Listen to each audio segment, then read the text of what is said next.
Antônio Manuel, nessas lives que eu estou fazendo aqui no espaço múltiplo, na múltiplo espaço de arte, no Instagram, são artistas com trabalhos em direções muito diferentes, né? Eu quero lembrar a vocês que na próxima quinta-feira eu vou estar conversando com a Beth Jobim, uma pintora muito importante na arte contemporânea brasileira, mas hoje nós vamos conversar com um artista que efetivamente está na história da arte no Brasil, né? Ou seja, os trabalhos deles desde os anos 60 e até trabalhos mais recentes mantêm um vigor muito forte, não somente pela invenção, mas sobretudo pela coragem e pela audácia desses trabalhos, né? São trabalhos muito audaciosos, muito corajosos, alguns de intervenção arquitetônica e,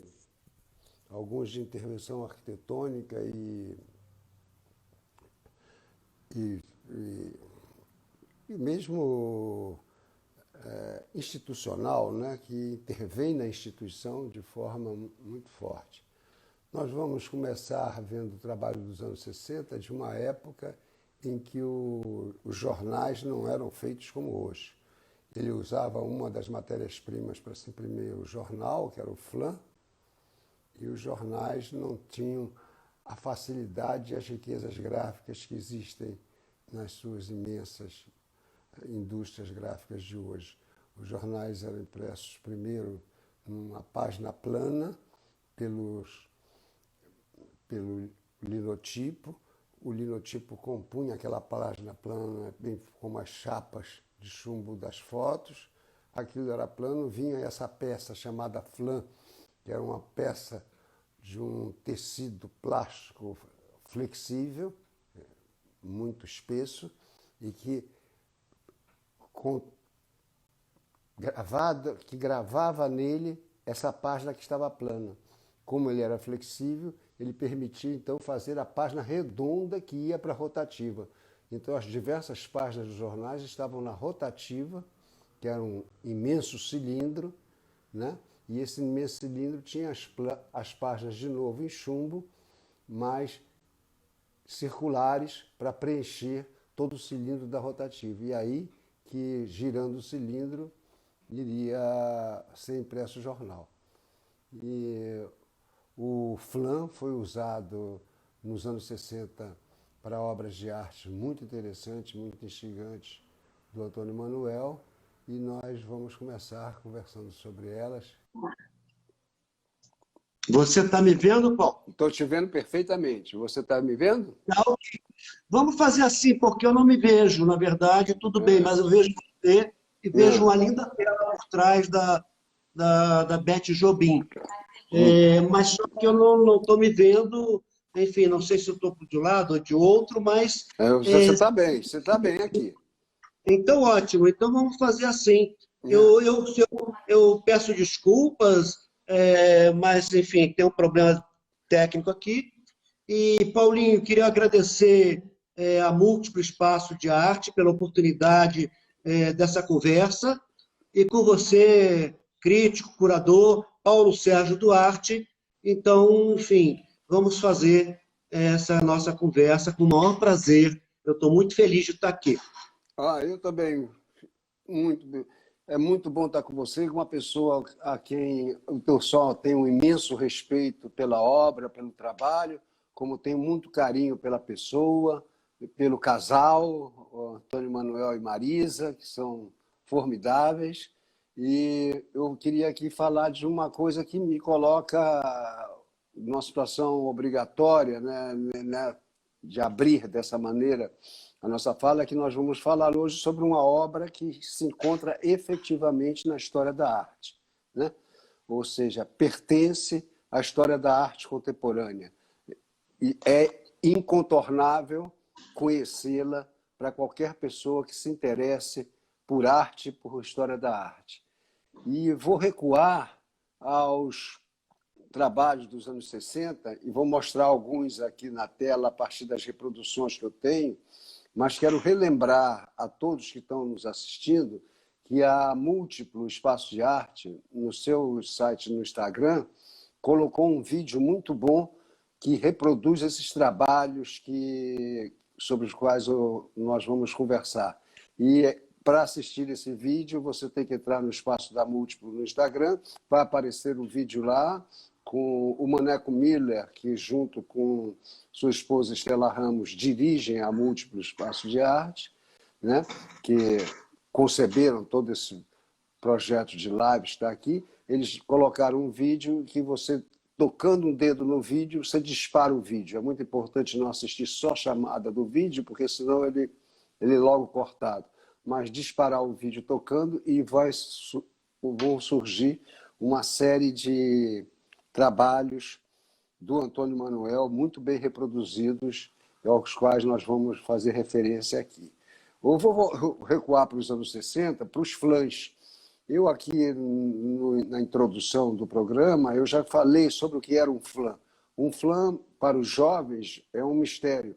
Os jovens não conhecem esse processo gráfico que utilizava o flan. Os processos gráficos avançaram muito nesses anos todos, né, nessas décadas todas, né? Os flãs são dos anos 60, portanto, tem mais de 50 anos de idade, os trabalhos, e naquela época os jornais eram impressos primeiro numa página plana pelo linotipo, os linotipistas compunham as notícias pela página plana, inseriam as fotografias em chumbo, vinha o flan, que tirava essa página plana, gravava essa página plana, e como é um tecido flexível, muito espesso, ele pode ser curvado para fazer, então, a página redonda que ia para a rotativa.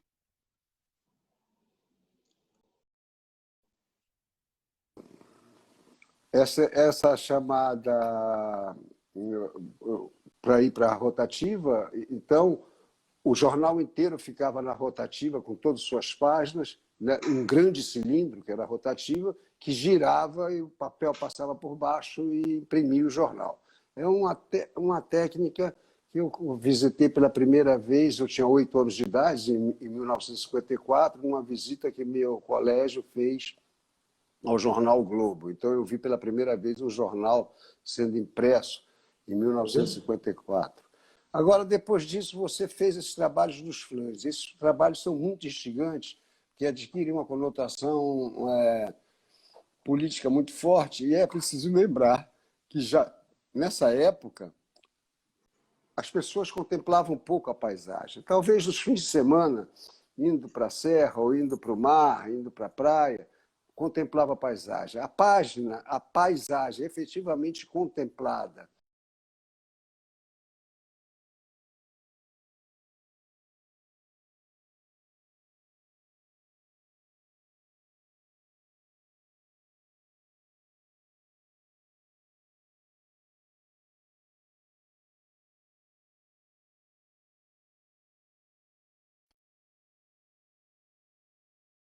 Tá, aqui.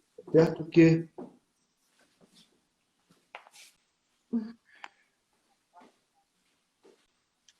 Ok. Não, não, não.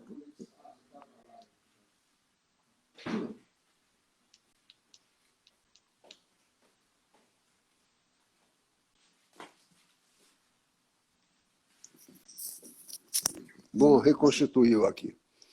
Vamos ver. Vamos ver. Aqui é o seguinte. Então, o flan, eu queria lembrar que a paisagem, a primeira página, a paisagem efetivamente contemplada pelo homem urbano naquela época era a primeira página do jornal.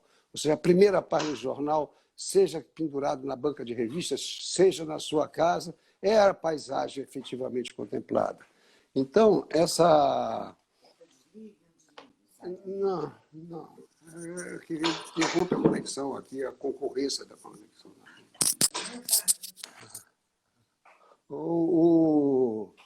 Então, eu queria mostrar aqui alguns flãs do Antônio Manuel. Não sei se está dando para ver. E são reproduções que estão naquele livro que eu publiquei há 22 anos atrás, que, anos 60, Transformações da Arte no Brasil, que é um livro que pode ser encontrado na estante virtual, talvez. Um importante e maravilhoso livro. Agora, eu queria falar sobre esses trabalhos, porque tem alguns efetivamente diretamente políticos e outros extremamente instigantes e provocativos. Eu queria dar o exemplo, por exemplo, do Flan Sem Censura, né, onde aparece o rosto de Grande Otelo, Norma Benga, Chico Buarque, e uns desenhos, intervenções em desenhos suas, e existem outros como o Matou o Cachorro, que tem uma primeira página daqueles jornais sensacionalistas, Matou o Cachorro e Bebeu Sangue, Mulher Vampiro age em Ipanema. Então, há um contraste forte, assim, porque há tantos trabalhos de choque como esse Matou o Cachorro e Bebeu Sangue, Mulher Vampira age em Ipanema, que era o Flan, como aqueles outros onde há forte intervenção sua e são de caráter político. Essa experiência, como nasceu? O Paulo, esse trabalho ele é emblemático porque tem uma pequena história, na verdade. Quando eu estava na Lapa, indo para o Museu de Arte Moderna do Rio de Janeiro, e vi nas bancas de jornal uma manchete da seguinte forma: Mulher Vampiro age em Ipanema. E eu comprei esse jornal e fui com ele para o Museu de Arte Moderna, porque a manchete me atraía. E tinha uma sublegenda que, olha que coisa mais feia. E eu levei para o museu e fiquei trabalhando na própria cantina do museu com crayon sobre esse jornal. O Hélio Sica passou nesse momento, olhou o trabalho e me perguntou o que era aquilo. E eu disse, é um trabalho que eu estou fazendo, que eu acabei de ver nas bancas de jornal, Mulher Vampiro age em Ipanema, e por oposição à Garota de Ipanema, eu passei a trabalhar esse jornal.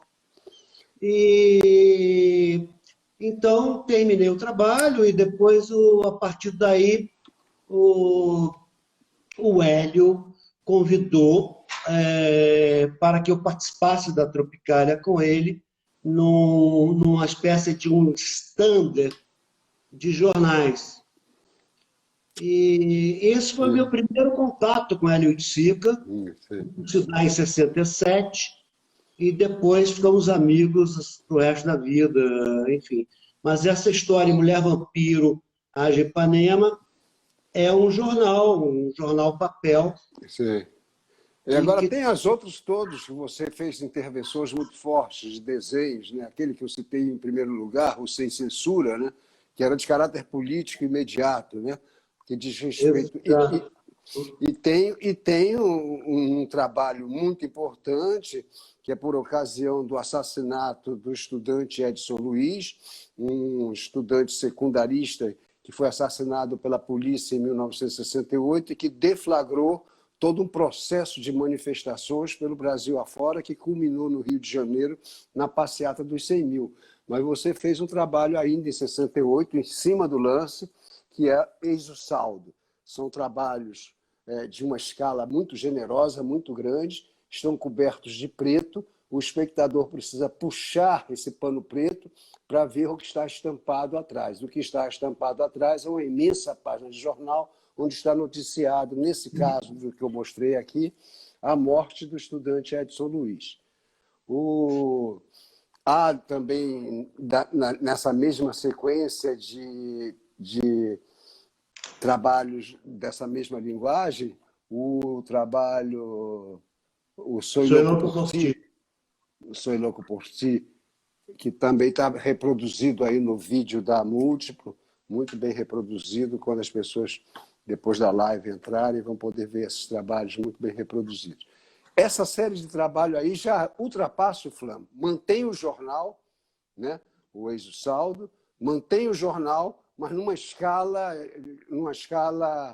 pública, eu diria assim, porque não é uma escala doméstica, é uma escala pública que chama a atenção para ir para dentro do museu, para dentro da instituição e ser visto em grandes paredes, né? E essa mudança também foi uma operação de transformação de linguagem muito forte nesse momento, né? Paulo, se você me permite, esses trabalhos que você mostrou, que tem uma interferência dos panos pretos, você precisa puxar uma corda, o pano levanta, sobe, e exato. você constata com a imagem. Realmente tem essa relação com a violência urbana naquele período, com a morte do Edson Luiz, os movimentos estudantis. Por outro lado, esse trabalho participou de uma exposição no Museu de Arte Moderna do Rio, que seria a pré-seleção dos artistas que iriam representar o Brasil na Bienal de Paris naquele ano. Esses trabalhos foram escolhidos. Como foi inaugurada uma mostra dos trabalhos que iriam para Paris no museu, nesse mesmo dia, aconteceu que um general chamado General Montanha, ele foi ao Museu de Arte Moderna com vários soldados armados para fechar a exposição. A dona Leomar Muniz Sodré, que era diretora do museu e dona do Jornal da Manhã, ela teve a informação que os militares, que o general Montanha, iria ao museu fechar a exposição, então ela conseguiu retirar antes os trabalhos e escondê-los. E esses trabalhos ficaram escondidos durante muitos anos, porque não podiam ser mostrados pelo clima de exceção que se vivia naquele momento. Realmente nós estávamos num período muito difícil, e é incrível que pessoas, a maioria que não conheceu esse período, tem saudades desse período, que era um clima de terror permanente, um horror. Agora, eu queria passar para as urnas quentes. As urnas quentes são essas caixas aqui, ó. Estou mostrando para o público. As urnas quentes foram feitas no mesmo período também, são datadas de 68. 68, Paulo. Se você me permite, elas foram realizadas 3 meses antes, ou 2 meses antes, do ato número 5, justamente que proibia votar, não se podia votar mais, fechou-se o Congresso e fechou-se o STM. As urnas quentes têm assim, uma certa simbologia de você ter que quebrar essa caixa, violentar essa caixa, para poder ver o código poético ou a informação que está lá dentro. Esse trabalho foram apresentados em 1968, no Aterro do Flamengo, numa manifestação chamada Apocalipopotes. Era uma palavra inventada pelo Rogério Duarte e pelo Hélio de Sica. Eu me lembro dessas performances. E a Apocalipopótese, depois, quando ela foi apresentada, quem estava no Brasil, por ocasião da apresentação do balé do Merce Cunningham, no Teatro do Rio, era o John Cage. O John Cage eu estava ao lado dele quando assistindo a Apocalipopótese ali no Aterro, e na performance do Rogério Duarte, e eu me lembro que Dona Undina Dantas, crítica musical do Diário de Notícias, né, que era um jornal de sua propriedade, né, ela era casada com o dono do jornal Diário de Notícias, a dona Ondina se vira para o John Cage e pergunta se aquilo estava inspirando ele. O John Cage É, ainda estava sem barba, logo depois ele deixou crescer a barba e passou a usar jeans, mas naquele momento ali, eu me lembro, em 68, ele estava com um terno bege, uma gravatinha daquelas de cowboy, e não usava barba ainda. E ele tinha vindo para acompanhar, porque ele tinha feito a música, né, do balé do Merce Cunningham. é. É. O Paulo, você sabe que eu tive a oportunidade de estar com o John Cage na Lapa, na Sala Cecília Meirelles, na verdade, uma Hum. vez. E o Hélio de Sica sempre nos disse que John Cage esteve aqui. John Cage esteve aqui. É. Eu nunca vi, eu não sabia, eu realmente, e a gente ficava assim, uma certa dúvida. É, E o Hélio de Sica, ele soube também através de uma fotografia. Tem uma foto que John Cage aparece na manifestação Apocalipopótis. eu estava lá. Oportunidade que eu estive com o John Cage, eu realmente perguntei a ele se ele estava no Apocalipopótis, do Aterro Flamengo, e ele disse que sim, e que viu experiências muito interessantes. É. Então, essa foi uma confirmação, realmente, que além dessa foto que existe, que ele esteve e curtiu. Ele estava incógnita, na verdade, ele me disse que estava incógnita aqui com o Teatro Livre Teatro. Né? Ele estava com o Merce Cunningham.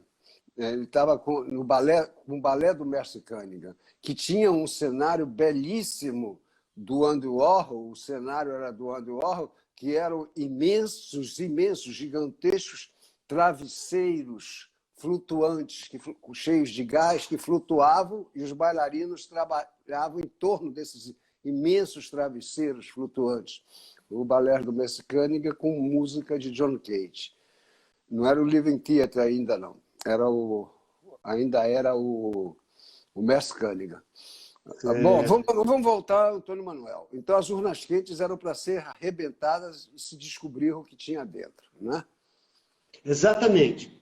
Você quebrava a caixa e com uma certa violência, quer dizer, você tinha que usar a própria violência para poder descobrir o conteúdo, o que estava dentro desta urna quente. Foram feitas uma média de 20 caixas e todas tiveram uma participação ativa, uma participação bastante intensa com esses trabalhos. E, na verdade, enfim, a urna quente tem uma história também. Eu fui convidado para participar de uma exposição nos Estados Unidos, na época do Bush, presidente Bush. E eu fiquei com um certo receio que ele pudesse abrir na alfândega a urna quente, porque se ele abrisse a urna quente, ela perdia o sentido. Então, eu acho que eu não expliquei direito, que é o seguinte, Paulo, essas urnas que a gente estava falando anteriormente, que se quebram, que se violentam, são de 68. Exato. Mas, em 1975, eu fiz uma urna que eu achei, eu dei um tempo de 30 anos para ser aberta. E ela deveria ser aberta em 2005. Chegou em 2005, eu vi que o tempo passou muito rápido e eu achei, então, melhor não mais abrir esta urna. Fiz um documento em cartório e que ela não deve ser mais aberta. E justamente essa urna que viajou e que eu fiquei com certo receio que fosse aberta. Mas ela participou da exposição e não houve problema de ser aberta pela alfândega americana. Que bom. Que bom que passou pela alfândega. Agora, em geral, eles não deixam. Agora, uma coisa que eu queria falar antes, de 1970, é o Corpo Obra. Ou seja, é quando, no Salão Nacional de Arte Moderna, que estava sendo realizado no Museu de Arte Moderna do Rio de Janeiro, você se apresenta nu. Olha, não existia ainda a moda da bore art. Hein? A moda da bore art vai se expandir durante os anos 70. Você é um pioneiro na bore art também, porque você vai, falando de Duchamp, porque Duchamp é pioneiro em tudo, né? Rose Selavi é um bel art, mas aí não adianta. Excluindo Duchamp, o trabalho de 1970, onde você se apresenta com uma própria obra de arte, e nu, e lá em cima do galpão do museu, né, existe um trabalho do flagrante do momento e um trabalho que você executou depois aqui. Aqui é o flagrante do momento do Corpo-Obra, ou seja, o momento em 1970, e aquela obra que você executou depois, que eu tive o prazer e a honra de apresentar no Itaú Cultural, numa exposição sobre os anos 70. Essa obra abria a exposição sobre os anos 70 no Itaú Cultural há muitos anos atrás. E a Corpo-Obra, o Mário Pedrosa fez um comentário muito interessante. Mário Pedrosa, para os jovens, o mais importante crítico de arte do Brasil do século XX, né, que tem uma coletânea de artigos, de textos escolhidos, organizados pela Otília Fiore Arantes e editado pela editora da Universidade de São Paulo, a EDUSP, em 4 volumes. Eu recomendo a todos os jovens lerem Mário Pedrosa, né? E que cuja renovação da crítica foi permanente, e ele permaneceu até mais de 80 anos, quando morreu, fazendo propostas muito generosas de renovação da arte brasileira. Eu queria fazer depois mais alguns comentários sobre Mário, mas mostra aí. Aí são fotos do Corpo-Obra. O Corpo-Obra no Museu de Arte Moderna. Corpo-Obra. Há uma pequena diferença, Paulo, entre Olha aí está o Mário. Não é o Mário, não. Não é o Mário, não. Não é o Mário, não. Não é o Mário, não. Eu acho que parece Flecha Ribeiro. Na verdade, esse trabalho foi realizado no Museu de Arte Moderna. Enfim, basicamente, é um clima de exceção que se vivia, um clima, enfim, de torturas, de prisões, e, enfim, uma ditadura das mais pesadas. E anos 70 foi muito violenta, na verdade, enfim, com a sociedade, com a cultura, enfim, foi uma perseguição à cultura, e toda uma dificuldade muito grande de censura, etc. Então, este trabalho ele foi realizado no museu. Como você bem disse, Paulo, não tinha ainda no Brasil, eu pelo menos nunca tinha escutado falar de performance, ou de, enfim, algo por aí.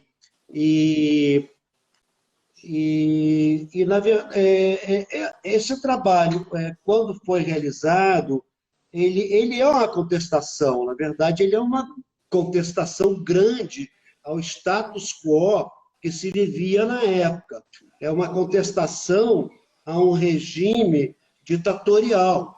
Mas ele também, ele chama para si também a body art, que não se sabia muito bem ainda no Brasil. Mas ele chama para si, eu acho, naquele momento, as experiências que se vivia com a música, as experiências que se vivia com o cinema, as experiências que se vivia com o teatro, enfim, as experiências com a poesia. Eu acho que eu procurei chamar para mim tudo isso e denunciar esse clima de exceção que a gente estava vivendo. E, ao mesmo tempo, também não tinha assim, uma credibilidade ainda com que se produzia um pouco de artes plásticas, o desenho, por exemplo, a pintura, por exemplo. Isso em relação aos veículos de massa que eram extremamente potentes. Claro. Então, eu achava que havia uma perda muito grande entre esses desenhos, por exemplo, e algumas pinturas, com essa força dos veículos de massa que tinham uma força muito grande. Então, diante dessa obscuridade e diante mesmo dessa tentativa de renovação estética, cultural, eu resolvi, inicialmente, Paulo, eu me inscrevi no Salão Nacional, que isso era um Salão Nacional Claro. de Arte Moderna. Eu me lembro que era separado, Então, eram dois salões. Tinha o Salão de é, Belas Artes e tinha o Salão de Arte Moderna. exatamente. Então, você tem que se inscrever, preencher uma ficha, etc. Eu preenchi toda essa ficha e depois, no dia do julgamento, eu fui recusado, na verdade, como obra. Eu Claro. cheguei lá e conversei com o júri. Expliquei mais um pouco o júri que eu pretendia com isso. Mas o júri, enfim, não decidiu na hora, e depois eu vim ver que eles tinham recusado a obra.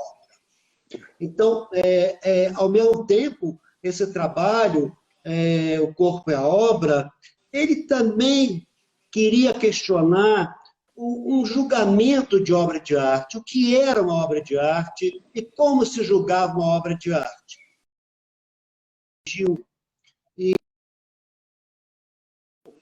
Enfim, e com todos esses ingredientes e esses elementos, no vernissagem do salão, na inauguração, com autoridades presentes, etc., eu decidi completar a obra.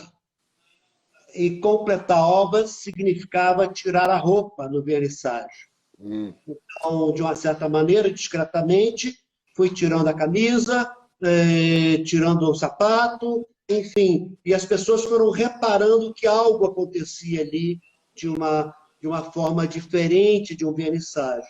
Até que fiquei completamente nu, ao lado de uma modelo da Belas Artes, a Vera Lúcia, e, enfim, a obra se realizou, a obra se concretizou. Muito bom. Mário Pedrosa, com a importância que Mário tem como crítico, intelectual, pensador, eu imediatamente saí do Museu de Arte Moderna e pensei muito no Mário Pedrosa, que morava em Ipanema, e junto com Alex Varela, o poeta, junto com Hugo Denizar, fomos para a casa do Mário Pedrosa. O Mário se surpreendeu, o Mário Pedrosa se surpreendeu com a minha chegada lá, mas ele já sabia do ocorrido, do ato no museu, que alguém tinha ligado para ele. E lá ele cunhou enfim, ele criou uma forma enfim, de dar um sentido para aquilo também todo, e chamou que o que eu estaria fazendo naquele momento era o exercício experimental de liberdade. Isso, essa expressão ficou marcada mesmo na obra. Ficou marcada, e isso serviu para a minha geração. Isso serviu como um caminho, uma passagem, um rumo que poderia ser seguido. Um exercício experimental de liberdade. Aqui eu gostaria de falar com você, quando é que você faz a sua primeira exposição individual em São Paulo? Você faz com Raquel Arnaud, não é isso? Exatamente. Individual. Raquel Arnaud, para os jovens, hoje todo mundo conhece a Raquel Arnaud, na época era Raquel Babenco, ela era casada com Hector Babenco, conheci a Raquel em janeiro de 1978, e eles estavam escondidos fora de casa porque o Esquadrão da Morte estava ameaçando a família por causa do filme do Hector Babenco, Lúcio Flávio, Passageiro da Agonia. Era um filme que tratava do Esquadrão da Morte. E Raquel Babenco dirigia a Galeria Arte Global, que era uma galeria que a Rede Globo mantinha em São Paulo. E eu conheci numa exposição do Antônio Dias, que eu fiz um pequeno texto chamado O Papel do Artista, que era a primeira apresentação no Brasil dos papéis do Nepal, que ele tinha acabado de realizar no Nepal, Antônio. E eu conheci a Raquel. E a Raquel desenvolveu posteriormente, em sociedade com a Mônica Filgueiras, mas logo em seguida, com uma galeria própria, individual, ela foi pioneira na apresentação de inúmeros artistas contemporâneos que o circuito comercial não tinha coragem de apresentar. Ou seja, o circuito comercial das galerias não tinham coragem de apresentar esses artistas. Você, Antônio Manuel, Tunga, José Rezende, é uma quantidade enorme de artistas importantíssimos e Óleo de Freitas, que passaram a participar desse catálogo da Raquel, e ela teve um trabalho importantíssimo, e tem um trabalho importante ainda.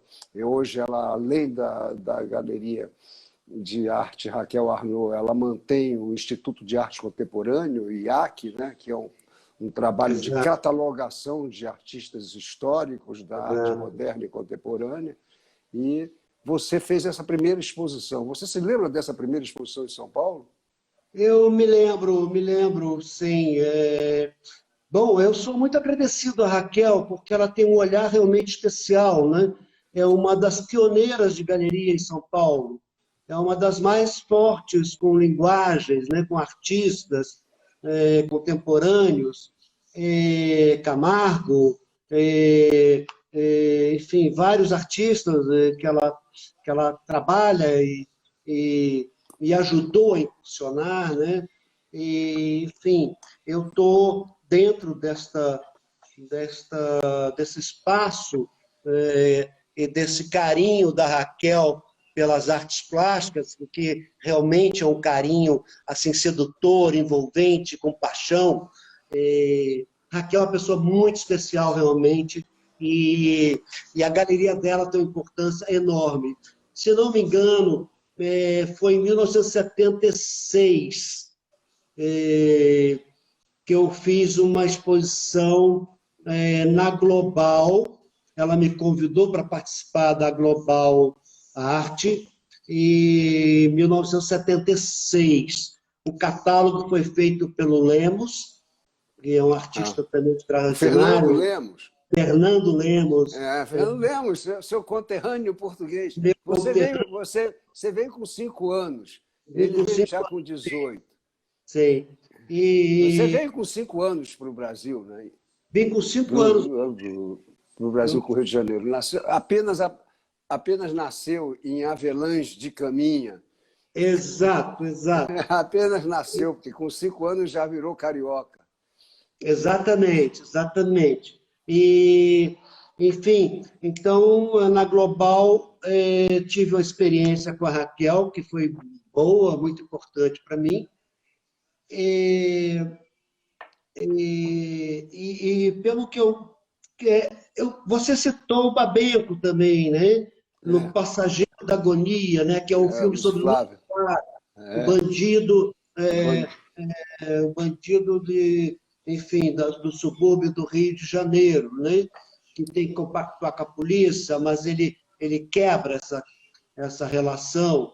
E eu participei desse filme. O Babenco me chamou para criar algumas manchetes para esse filme. Então, eu criei jornais, assim, Lúcio Flávio não se entrega, Lúcio Flávio escondido em olaria, enfim, coisas assim de uma série de manchetes que eu criei para o filme, e que, enfim, está no filme, e fiquei muito feliz também de ter realizado isso com o Babenco. O Hector é uma pessoa que a gente sente muita saudade, né? Porque ele era também, pessoalmente, muito carinhoso, né? Me lembro um dia eu estava aqui no Leblon, andando na praia, na rua Delfim Moreira, de repente eu vejo um carro repentinamente parar, né? Não era um domingo, não estava fechado a passagem para os automóveis. Um carro para, freia e grita: Paulo Sérgio! Era o Hector saindo para me abraçar. Ele estaciona o carro, para o carro. Ele era muito generoso, muito engraçado. Muito generoso. Num almoço para comemorar uma exposição que fizemos no IAC, uma exposição no IAC ainda na Rua Maria Antônia, e teve o almoço, e eu me apresentei, nos últimos tempos, eu vi que ninguém mais usa terno e gravata. Na última inauguração que eu fui no Itaú Cultural com terno e gravata, só tinha eu e os seguranças de terno e gravata, todo mundo sem gravata. Então, mas nessa eu estava alinhado de terno, gravata, uma roupa esporte, mas com gravata, tudo.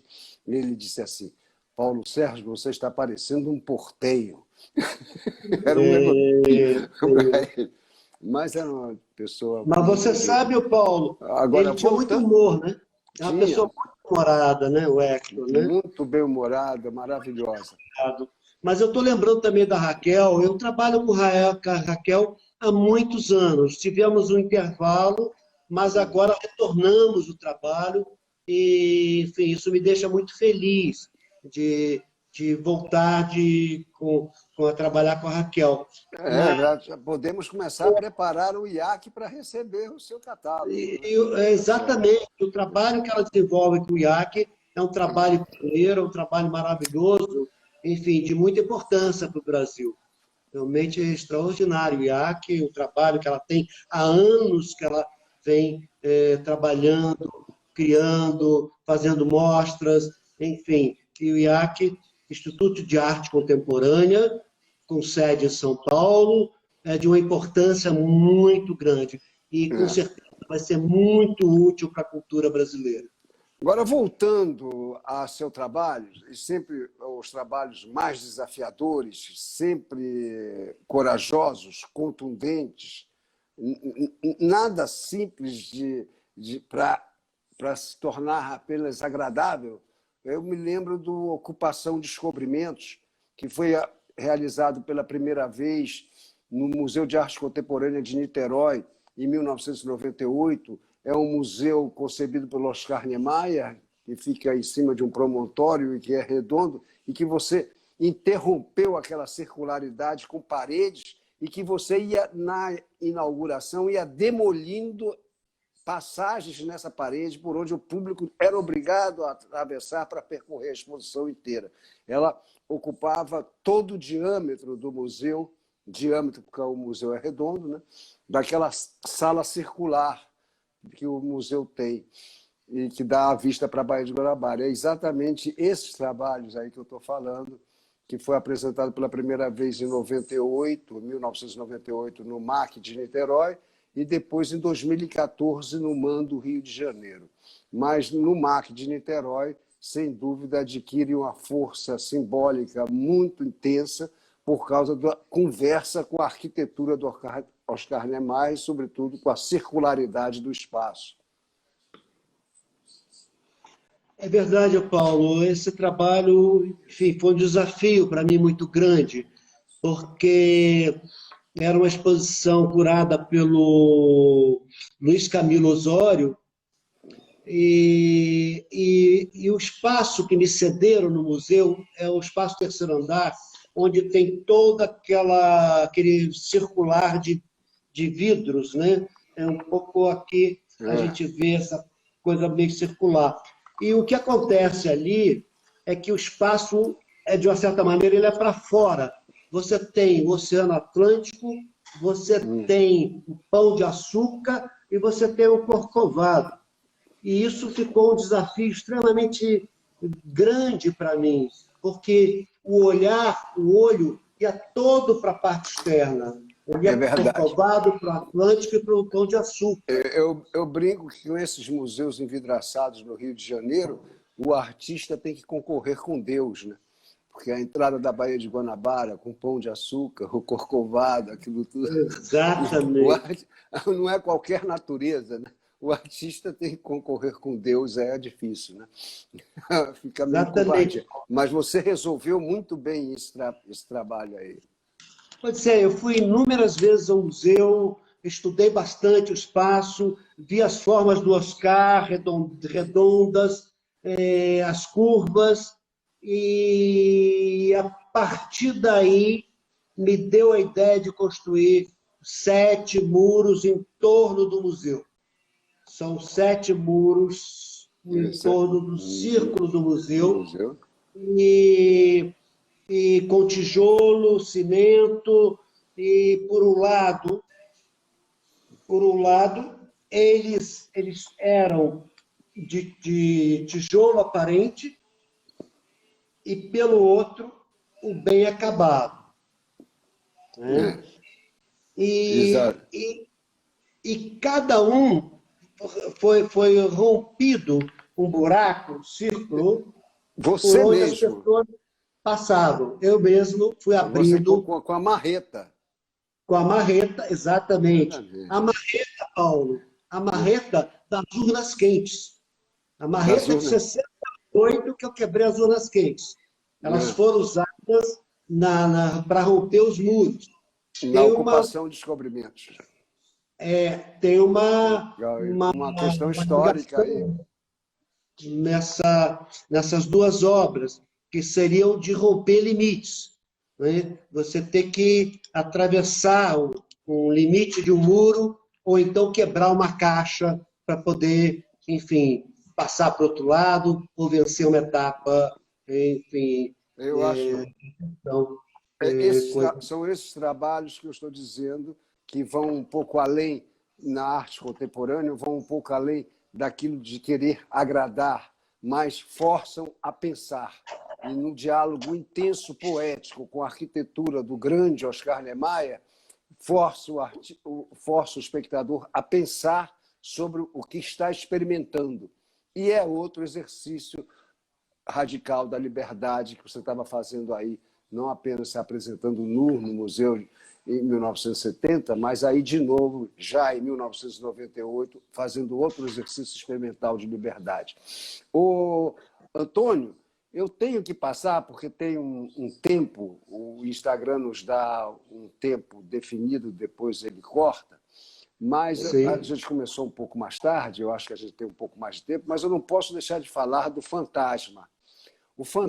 Me corrija no que eu estiver errado. O Fantasma foi apresentado pela primeira vez na Galeria do IBEU, do Instituto Brasil-Estados Unidos, ainda na época que Esther Emílio Carlos estava viva. E logo depois ele foi reapresentado sucessivamente. Ele foi à Bienal de Veneza, ele foi ao Guggenheim, em Nova York. Então, eu queria que a gente falasse sobre o Fantasma um pouco, que é uma instalação maravilhosa, interessantíssima, de uma imensa potência que são esses pedaços de carvão suspensos, esticados, suspensos, e que o espectador tem que atravessar esses pedaços de carvão e tem um retrato lá no meio. Esse retrato é de um jovem que foi assassinado pela polícia em Vigário Geral, estou certo?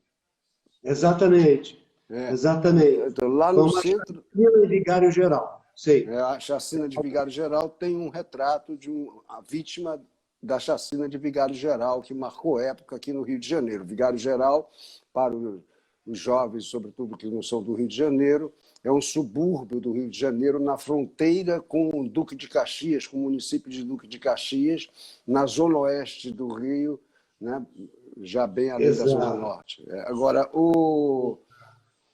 Agora, essa chacina marcou época e você fez o Fantasma logo depois.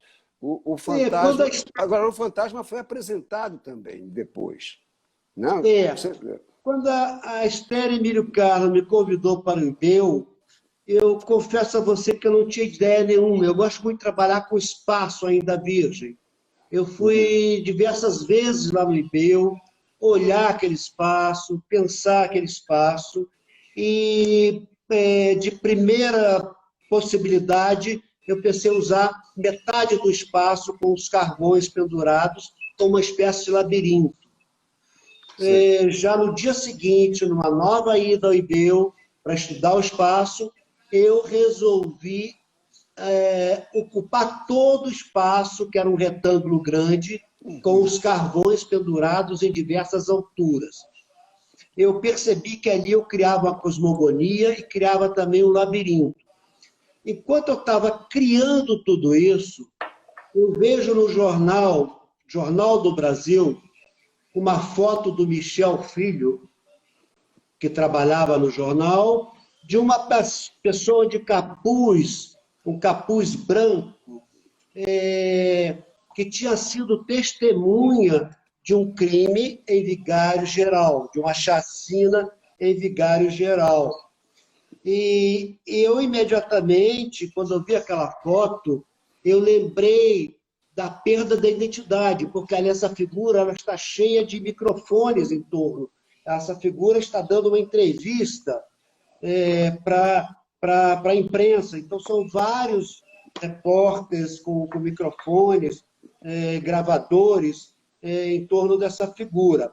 Ela perdeu a identidade porque estava tomando uma cerveja e assistiu a essa chacina. Era a única testemunha. Enfim, essa testemunha desapareceu. Não se sabe mais dela. E eu achei inacreditável aquele espaço, justamente pela perda de identidade, que é o que ocorria com a gente. Eu também queria te dizer, Paulo, que os muros também, ocupação de suprimento, eles foram montados também, realizados em várias partes, né? Eles foram realizados também na Europa, no Museu Serralves. Eles foram também construídos em Chipre, na ilha de Chipre, e São Paulo, e Bienal de Veneza. Eles fizeram parte da Bienal de Veneza em 2015. E justamente onde eu mais uma vez encontrei com o querido Germano Celan, que faleceu ontem. Uma falta imensa que ele vai fazer. É uma falta imensa, um grande crítico, uma pessoa de uma importância extraordinária para a cultura universal. E tem essa lembrança de Germano lá na Bienal de Veneza, participando dessa obra, Ocupações. Em 2015. Exatamente, 2015. Ô, Antônio, agora é o seguinte, como nós temos o tempo da live para encerrar, você quer falar alguma coisa sobre os trabalhos que você está desenvolvendo agora? Eu quero já convidar a todos que estão nos assistindo para assistir a próxima live na próxima quinta-feira com a Beth Jobim, que eu tenho um trabalho dela aqui como meu anjo da guarda, né? Lindo. É o meu anjo da guarda. Me protege durante as lives, porque o velho aqui, para fazer essas coisas modernas, precisa de uma super proteção, e essa super proteção me é dada por essa obra aqui. Então, sobre os trabalhos, algum projeto, alguma coisa ainda está difícil, não está? Está um pouco difícil, Paulo, de uma concentração, na verdade. Eu tenho ido ao ateliê na parte da tarde e por 3 vezes na semana, mas tenho uma certa dificuldade de concentração, mas estou sempre exercitando algo. Ou estou desenhando, ou estou fazendo pequenas pinturas, ou anotações de projetos. E isso eu tenho feito com uma certa assiduidade. Enfim, vamos torcer para que se encontre logo uma vacina, para que a gente possa sair deste pandemônio, porque além de um grande retrocesso político, a gente também tem essa tristeza que é esse vírus que está nos afetando de todas as formas. Né? É verdade. O Brasil, o mundo está sendo afetado todo. Exatamente. Antônio, foi um prazer imenso essa conversa. É claro que nunca é igual às conversas que a gente tem pessoalmente, mas foi ótimo ter isso aqui. Vai ficar registrado, gravado, em 2 partes a gravação. A primeira parte, que é às 8 horas em ponto, o Instagram interrompeu, e a segunda parte que a gente reiniciou agora. E eu espero todos na próxima quinta-feira para a conversa com a Beth Jobim. Muito obrigado. Muito obrigado. Obrigado a você, Antônio. Um beijo na Marisa. A Sandra muito está aqui obrigado assistindo. A você, a Múltiplo, e muito obrigado a todos que estão nos assistindo.